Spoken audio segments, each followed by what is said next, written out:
कर रहे हैं इंफ्रास्ट्रक्चर से रिलेटेड, या फिर स्टूडेंट्स की क्या डिमांड है, मुझे लगता है कि अगले 1 साल में आप लोग उसे फुलफिल करेंगे? देखिए, हम 9,000 स्टूडेंट्स हो गए लगभग जेएनयू में।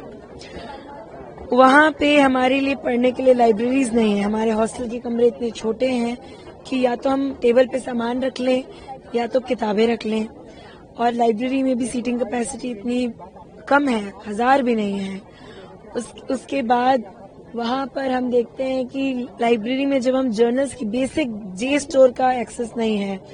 हमारे माननीय प्रधानमंत्री 1 नेशन और 1 तमाम फलाना ढिंकाना करते हैं, 1 सब्सक्रिप्शन करते हैं। जेएनयू उनके ही मापदंड पे हमेशा बेस्ट यूनिवर्सिटी आती है और जे स्टोर का एक्सेस नहीं है। कितनी शर्मनाक बात है। लाइब्रेरी का इंफ्रास्ट्रक्चर हो या फिर डॉर्म्स में 15-15 दिन में स्टूडेंट्स आते हैं और उनके बिस्तरों पे पंखे गिर रहे होते हैं, लाइब्रेरी में सीलिंग गिर रही होती है। उसके बाद जीएस कैश की लड़ाई, जो एक संस्था थी बहुत यूनिक, अगर आप उसका इतिहास देखेंगे तो भंवरी देवी का स्ट्रगल जहाँ चल रहा था, उसी समय उनसे इंस्पायर होके जेएनयू में भी विशाखा गाइडलाइंस के साथ साथ यहाँ पर जीएस कैश आता है। 2017 में उसको रातों रात रद्द कर दिया जाता है। तब से लेकर आज तक हमारी जीएस कैश की लड़ाई चलती है, उसको हम आगे लेके जाना चाहेंगे।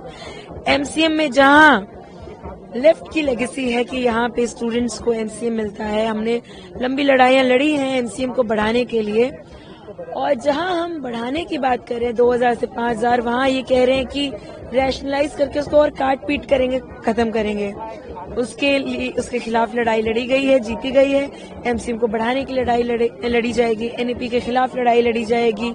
तमाम मुद्दे हैं सीपीओ मैनुअल के खिलाफ, जहां हमारे साथ ये दमनकारी नीतियां, इनको पता है कि स्टूडेंट्स के खिलाफ इनकी नीतियां हैं, तभी ये सीपीओ मैनुअल लेकर आते हैं ताकि हम आवाज ना उठा पाए।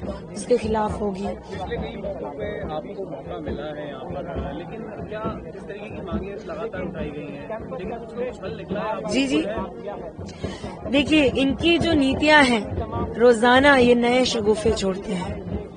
चाहे आप देखिए, पिछले यूनियन जो 5 महीने का यूनियन था, वहाँ पे रातों रात पीएचडी स्कॉलर्स को बोला जाता है कि 4th ईयर के बाद आप अपना रूम खाली करो।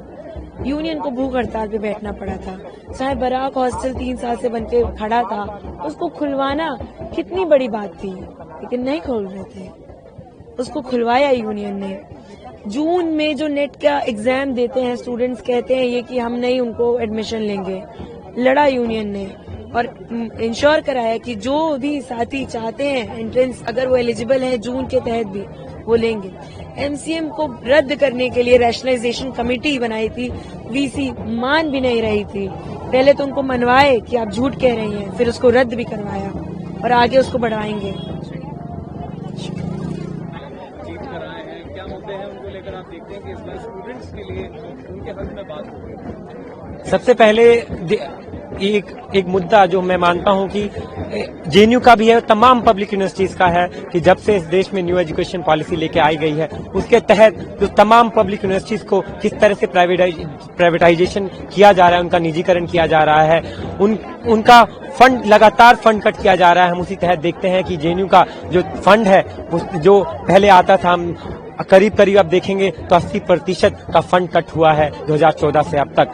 तो हमारी लड़ाई है उस फंड कट के खिलाफ, और हम सबसे पहला इस यूनियन की प्राथमिकता होगी कि उस फंड कट के खिलाफ, उस जो निजीकरण यूनिवर्सिटीज का हो रहा है, उसके खिलाफ एक छात्र आंदोलन खड़ा किया जाए इस देश भर में और जेएनयू में। और सरकार से हम जवाब मांगेंगे और उनको बोलेंगे कि शिक्षा जो हमारा अधिकार है, हम उसको लेके रहेंगे। दानिश, आप किन मुद्दों को लेकर आप देखते हैं कि स्टूडेंट्स के हक में इस बार बातचीत होगी, क्योंकि इस बार 4 सीट